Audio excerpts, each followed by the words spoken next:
Agora na Band News FM, Seus Filhos, com Roseli Saião e Thaís Dias.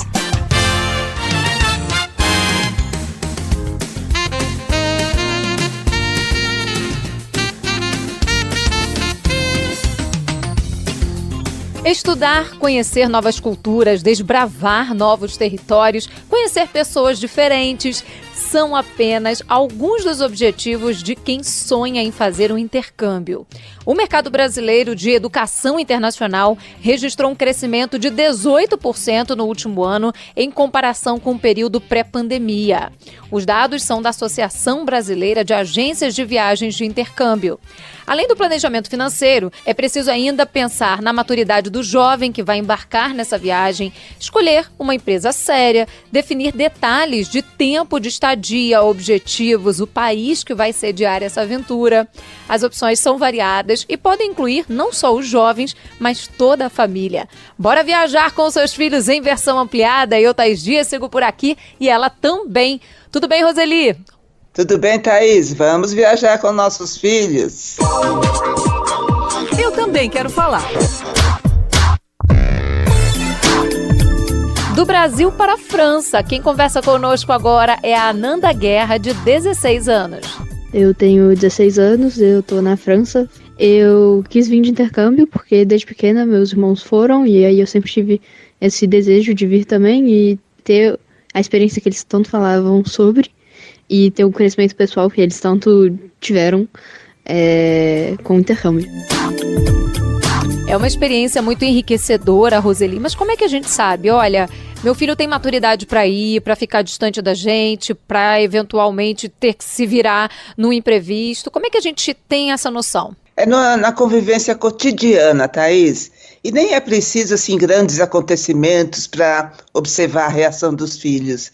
É no dia a dia, ver como ele se comporta com as pequenas responsabilidades que ele tem.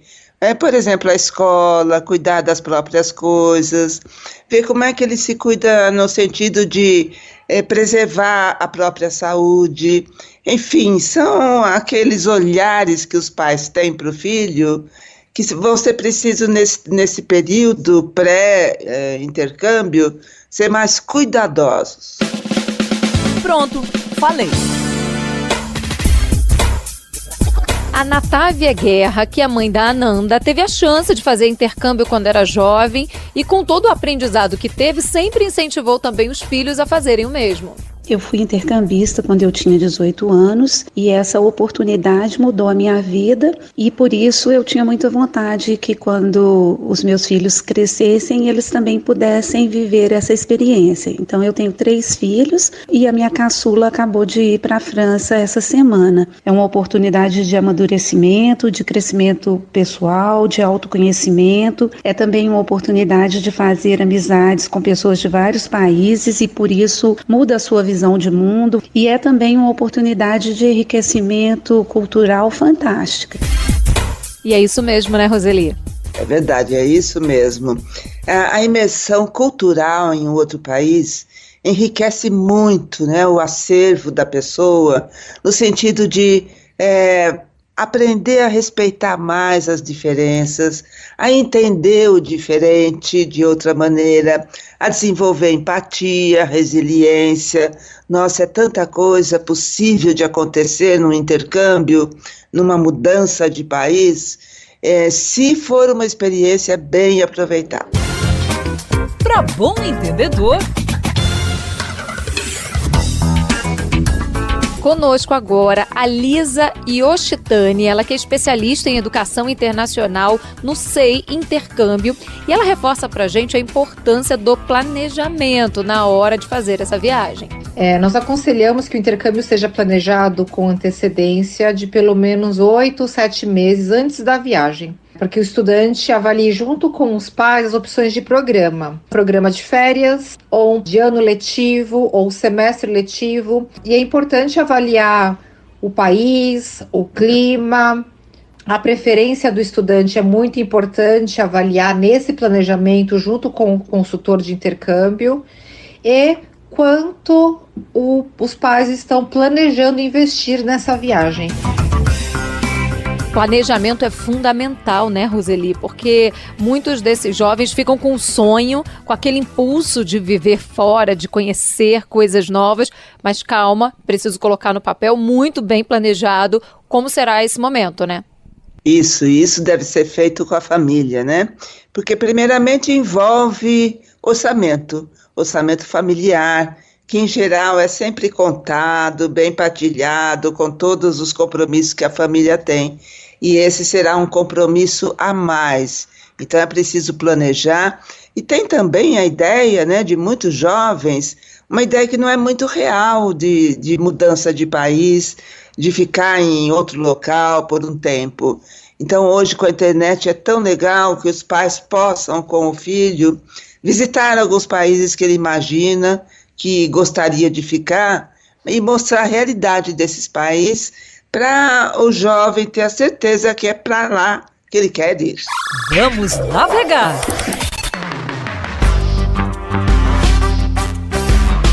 Roseli, eu sei que você preparou uma dica bacana sobre esse tema. Qual é a sua indicação? Olha, um artigo que eu achei bem interessante, que explora todo tipo de intercâmbio. O título do artigo é Intercâmbio: o que é, que tipos existem e como fazer para estudar fora. E está no site estudarfora.org.br. Estudarfora.org.br é o site e o artigo você repete pra gente, Roseli. Intercâmbio: o que é, que tipos existem e como fazer para estudar fora.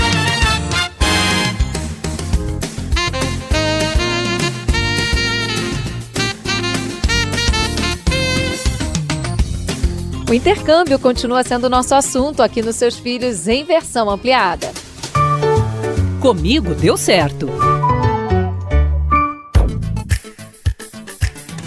O Ivaldo Oliveira está se preparando para ir com a esposa e as 2 filhas de 10 anos para o Canadá e conta um pouco sobre essa expectativa. Nós estamos fechando alguns pontos, vendo alguns cenários do que aproveitar lá, o que ser feito. Além de aproveitar o estudo, a gente vai aproveitar para conhecer algumas cidades, já que minhas filhas estudam em uma escola bilíngue canadense. Então a intenção nossa de ir para o Canadá fazer essa temporada de estudos é conhecer as cidades e já ver onde elas poderiam ficar, já que hoje elas têm 10 anos e a intenção nossa é que com 15 anos elas façam esse intercâmbio, que elas passam um ano estudando lá. E tem também por aqui o relato do Leonardo Almeida, de 22 anos, que vai fazer o intercâmbio com os pais em Portugal. A minha experiência de se organizar para passar o intercâmbio com a família é assim, diferente, sabe? Ao mesmo tempo interessante, porque a gente foi se acompanhando no processo. Além de passar o intercâmbio com meus pais, a gente está levando as 2 gatas. Tem a questão de documentação, dos bichinhos, enfim. Procurar apartamento que conforte 3 pessoas. Tem ansiedade de todo mundo junto também. A gente conversa sobre isso um pouco, como é que você tá pra ir e tal. A gata não tem como falar. Acho que vai ser uma experiência boa, porque minha relação com meus pais é super tranquila. Roseli, pode ser uma experiência muito bacana em família também, né? Agora essa modalidade, todo mundo vai, estuda junto, conhece junto, tem essas experiências e ficam com esses momentos em família. Nossa, a dinâmica familiar pode mudar bastante, pode se enriquecer e pode também sofrer reveses, né? Ou seja, morar em um país novo, pode ser diferente para criança, para jovem, para pessoas adultas, e pode ser bem legal a família vivenciar essa experiência em conjunto, dialogar em família a respeito do que cada um está observando, pode ser bem interessante. E olha, Thaís, para a criança, né, como a gente ouviu aí no depoimento do que tem filhos de 10 anos, enriquece muito conhecer um novo país, ainda cedo, né, no seu desenvolvimento. Acorda a criança para o respeito à diferença.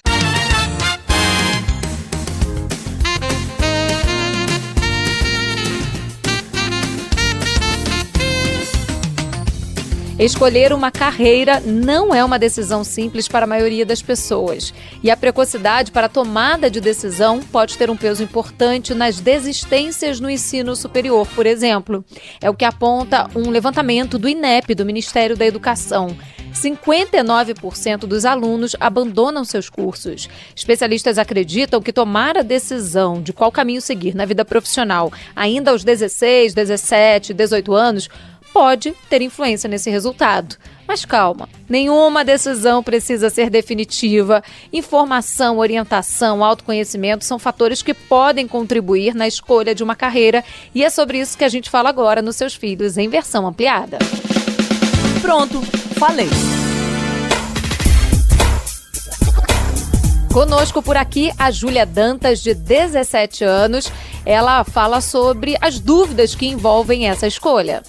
Eu me encontro nesse desafio, de ter que escolher uma profissão para seguir após a finalização do ensino médio. E nesse momento eu me sinto segura, com medo, em dúvida se é realmente aquilo que eu quero, se no meio do caminho eu não vou, talvez, parar de me dedicar com aquilo e precisar trocar, se eu vou ter um bom retorno financeiro, se é realmente aquilo que eu desejo. Graças a Deus, minha família me deixou à vontade para eu escolher aquilo que eu realmente desejo. Eu tô em dúvida entre 2 cursos, psicologia e pedagogia, que tem uma ligação, mas também são diferentes. E eu tenho buscado mesmo me conhecer para ver aquilo que eu mais me identifico, que é mais parecido comigo, que eu vou me sentir realizada atuando na área.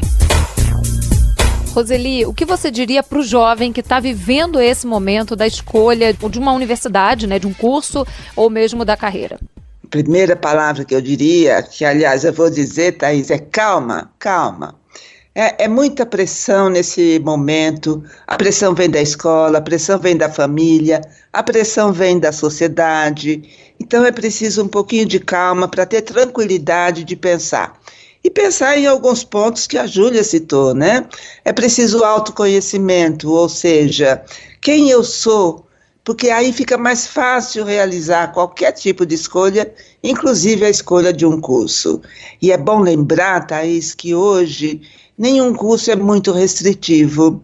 Dentro de uma determinada área, a abertura no mercado para trabalhar em várias atividades diferentes dentro de uma mesma profissão. Então eu diria calma e coragem.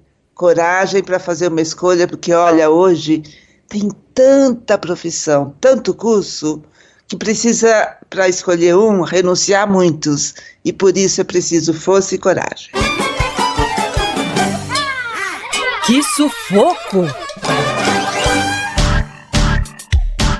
Um jovem que pediu para não ser identificado desabafa sobre como o pai tenta influenciar a escolha dele na profissão. O que mais acontece isso é o meu pai. O pai, ele é programador e ele sempre me forçou a seguir a mesma carreira dele, sempre me chamando junto, sempre me mostrando outras coisas, sempre fazendo com que eu seguisse a mesma carreira dele. Foi um momento muito chato, eu realmente sempre respeitava, mas eu não queria, sabe? Eu me senti muito pressionado, a ter que seguir a mesma carreira que meu pai, e é algo que eu não gosto. E eu uso até mesmo o exemplo dele, que ele se estressa muito no trabalho, na profissão dele. Eu não queria, eu sei que nenhum trabalho é perfeito, mas a maneira como que ele demonstrava, eu não queria aquilo pra mim. Roseli, olha o impacto, dessa insistência do pai na rotina desse jovem. O que você diria para os pais no momento em que os filhos estão escolhendo uma carreira? O objetivo dos pais nesse momento deve ser de ampliar a visão do filho a respeito do mundo das profissões. Não interferir nesse sentido de pressionar para este lado ou aquele outro. É bom lembrar que a gente tem filhos para que eles tenham a própria vida. E esse é um momento em que ter a própria vida se aproxima bastante da realidade. Então, ajudar a ampliar, ajudar a questionar quando ele oferece algumas alternativas, problematizar a escolha e não determinar ou influenciar a escolha. Para bom entendedor...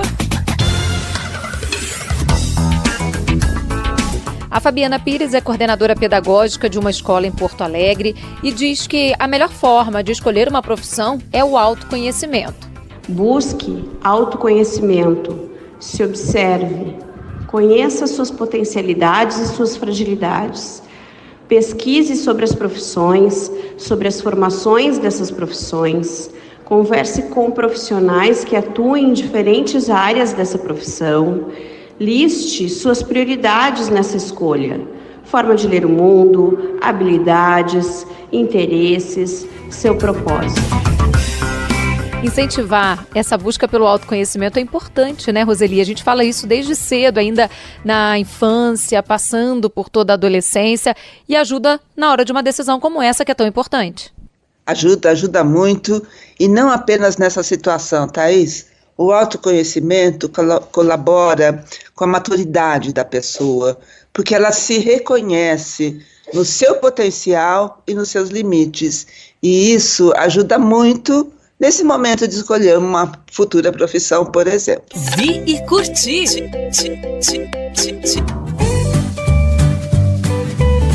E qual é o filme, a série que você indica a gente para refletir um pouquinho mais sobre esse tema? Eu vou indicar um filme que eu gosto muito, que é um filme já antigo, que eu considero um clássico, O Diabo Veste Prada.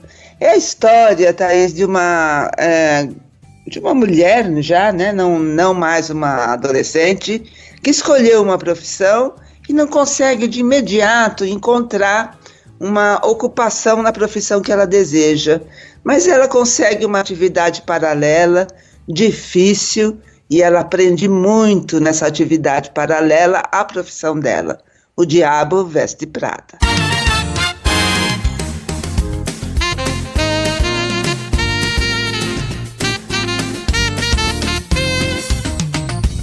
A escolha de uma carreira continua sendo nosso assunto aqui nos Seus Filhos em versão ampliada. E a escola? Diz o quê? Responsável por um colégio em Porto Alegre, Celace Dalpiaz conta que a instituição promove diferentes feiras e conversas sobre profissões diferentes com os alunos. Como escola, nós temos o compromisso de oportunizar aos nossos estudantes várias experiências para que possam fazer suas escolhas profissionais. Temos relacionamento com as universidades locais, também na escola nós temos painéis das profissões, projetos de pesquisa voltados para a orientação profissional, rodas de conversa com convidados das universidades, atendimentos individuais da equipe de segmento e participação em eventos promovidos pelas universidades voltados para as escolhas profissionais. Entendemos que esse é o nosso compromisso. E é esse o compromisso, Roseli, de que forma também as escolas podem ajudar esse jovem a entender um pouco mais desse mercado que se desenha, das opções de cursos? A escola tem um papel importante nessa questão, Thaís, mais importante do que ela imagina, porque não se trata apenas de ajudar o jovem a conhecer o universo do mundo do trabalho, das profissões. Não, é preciso investir, né, no diálogo com o jovem, para que ele alcance um pouco mais aquilo que a gente já comentou, o autoconhecimento, como é que a gente se dá conta de que tem uma habilidade ou não tem habilidade para determinada coisa que vai ser exigida em certas profissões. Então é importante o trabalho, inclusive no conhecimento emocional dos alunos, porque pesa bastante, né? Essa angústia que eles ficam nesse momento, essas dúvidas, essa ansiedade, dar suporte emocional coletivo também é importante a escola realizar.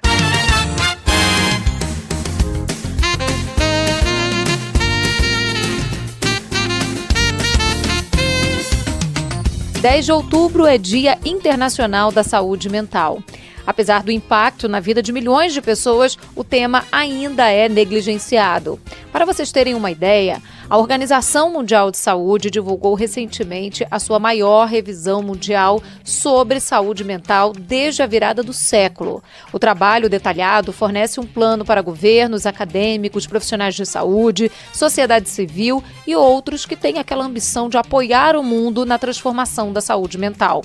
Em 2019, quase 1 bilhão de pessoas, incluindo 14% dos adolescentes do mundo, viviam com um transtorno mental. Apenas no primeiro ano de pandemia, a depressão e a ansiedade aumentaram mais de 25%.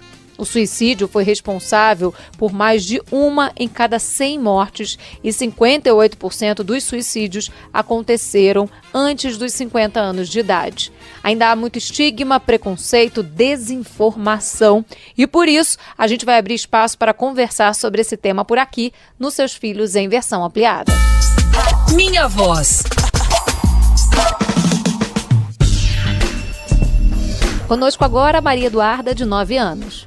Na pandemia, fiquei muito ansiosa por não poder sair de casa, de brincar com meus amigos e tive medo de perder meus familiares. E por isso até ganhei mais peso. Foi muito difícil, mas graças a Deus meus pais estavam aqui, me apoiaram em tudo e falaram comigo. E teve um impacto tão grande nas crianças e nos adolescentes, especialmente, em todo mundo, né, Roseli? Mas essa faixa sofreu demais, conta muito com a socialização, né, para se entender no mundo, para se desenvolver. Quando a gente ouve um relato de uma menina de 9 anos falando sobre isso, é importante ficar atento, apoiar, acolher e, se for o caso, também contar com um apoio profissional, né? Isso, exatamente. E Thaís, muitas famílias ainda não se deram conta de que os efeitos da pós-pandemia, daquele período mais difícil que nós passamos, com muitas perdas, muito luto e a reclusão social, pode ter afetado os filhos que apresentam consequências até hoje e podem apresentar ainda mais tempo no futuro. Então é preciso ter delicadeza ao tratar o tema da saúde mental dos filhos, por conta principalmente, mas não apenas, dessa passagem difícil no momento em que eles precisavam estar com os pares para se desenvolver melhor. Tô por perto! Patrícia Isaac é mãe de Maria Eduarda e conta que assim que percebeu que esses momentos de ansiedade aconteciam, buscou alternativas para se manter mais próxima da filha. Quando ela começou a ficar ansiosa, começamos a conversar com ela, abraçá-la mais, brincar com ela e dar a atenção devida que ela precisava. E até hoje, qualquer momento de ansiedade que ela tem, nós estamos aqui para ajudar, para conversar com ela, instruir ela no melhor caminho. Estamos sempre ajudando ela. E o pai, quando percebe, Roseli, que tem alguma coisa diferente, tem como perceber muito antes? É conhecer o filho, né? Isso, sempre. A gente insiste nisso, mas nem sempre é fácil para os pais conhecerem o filho por conta daquela imagem do filho ideal que quase todos os pais têm, né? Aliás, todos os pais têm e é difícil substituir a imagem do filho por o filho do jeito que ele é. Então é conhecer o filho, dialogar e não ter receio de conversar sobre a visão do pai ou a visão da mãe a respeito do filho. Olha, filho, eu percebi que você anda ansioso, com muitos receios e medos. Vamos conversar sobre isso e pronto, né? É preciso dar um início para essa conversa. Eu também quero falar. Aos 27 anos, Janaína Guimarães tem depressão e ansiedade e divide conosco que a situação se complica porque tem 2 filhos pequenos. Ela conta que não tem o suporte da família e muitas vezes não é entendida nesse momento das crises. É bem complicado, né? Principalmente para quem tem filhos pequenos, como os meus, eles não entendem o que está acontecendo, né? Só vê a mãe deles meio triste, às vezes sem conseguir fazer as coisas. E a gente vai seguindo, né? Eu tento fazer o melhor que dá no dia, um dia de cada vez. A família não compreende muito, acha que eu tô com preguiça ou alguma coisa do tipo, e não dá muito suporte, sabe? Não são raros relatos como esse, Roseli, em que a mãe tá ali no dia a dia, na lida, né, de tantas demandas, tentando lidar também com esse quadro de algum transtorno mental, de algum diagnóstico. Que recado você daria para essas mães que se sentem tão sozinhas e que estão encarando esse desafio? Não é fácil, é preciso buscar rede de apoio. É outra questão que a gente fala muito, né? Muita gente já aprendeu a construir e manter uma rede de apoio, mas muita gente ainda acha que a rede de apoio precisa vir ao seu encontro. Não, a gente precisa ir na busca, né, dessa rede.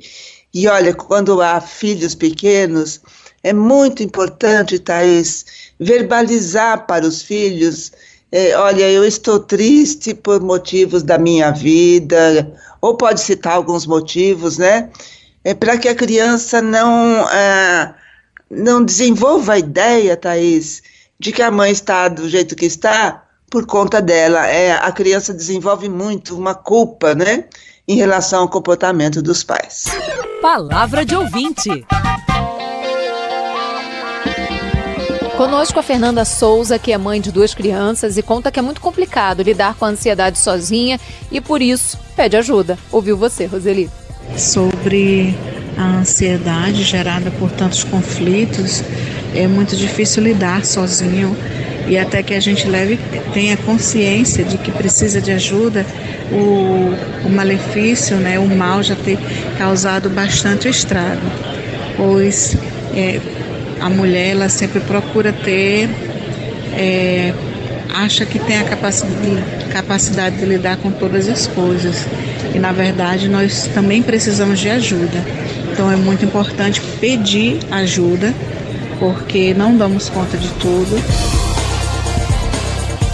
E aí é o que você disse, essa rede de apoio é importante e, se for o caso, também uma rede de profissionais especializados, né, Roseli? Exatamente, há situações que exigem, né, o trabalho, o acompanhamento de um profissional. E é importante também, Thaís, que a sociedade se dê conta de que onera muito a mulher, né? Quer dizer, há sempre cobranças a respeito da educação dos filhos, que ainda no século XXI é responsabilidade maior da mulher, a lida diária com os filhos, que não é simples. Agora tem as profissões, o desenvolvimento de carreiras, é muita cobrança sobre a mulher e pouca oferta de apoio. Então a sociedade precisa, primeiramente, parar de julgar muitas mulheres e, em segundo lugar, apoiar as mulheres, porque a vida de uma mulher que tem filhos e trabalha não é simples, não.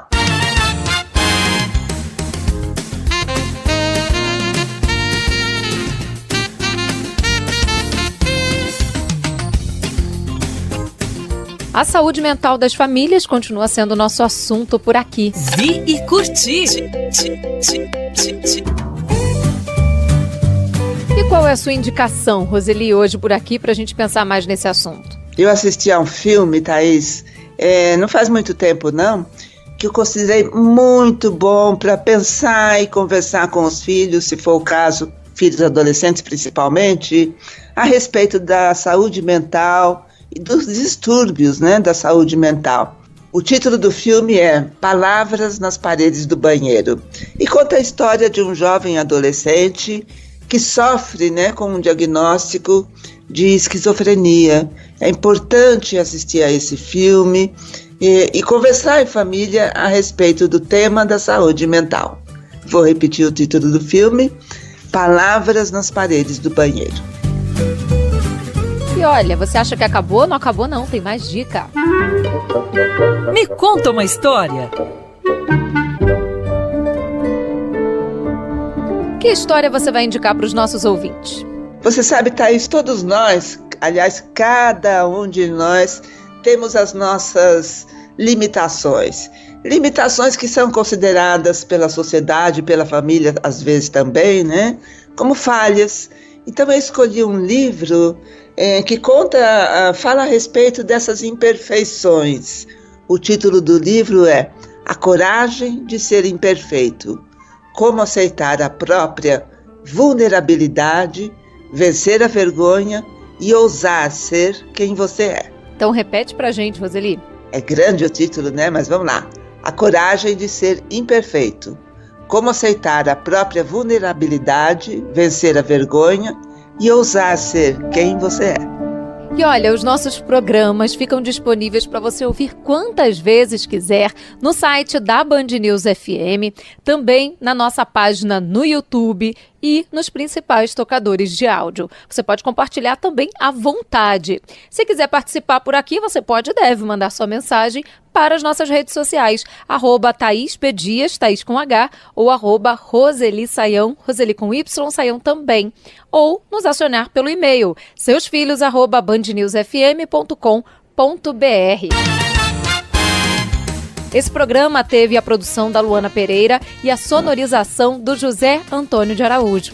Agradeço muito a companhia aqui dos nossos ouvintes na última hora, mas também nas nossas colunas que vão ao ar diariamente aqui na Band News. E lógico, o meu agradecimento especial para minha companheira de todos os dias, Roseli Saião. Beijo, Roseli, até semana que vem. Até a próxima, Thaís. Um beijo muito carinhoso para você e olha, muito carinho para os nossos ouvintes. Continue ligado, porque os seus filhos você só ouve aqui na Band News FM.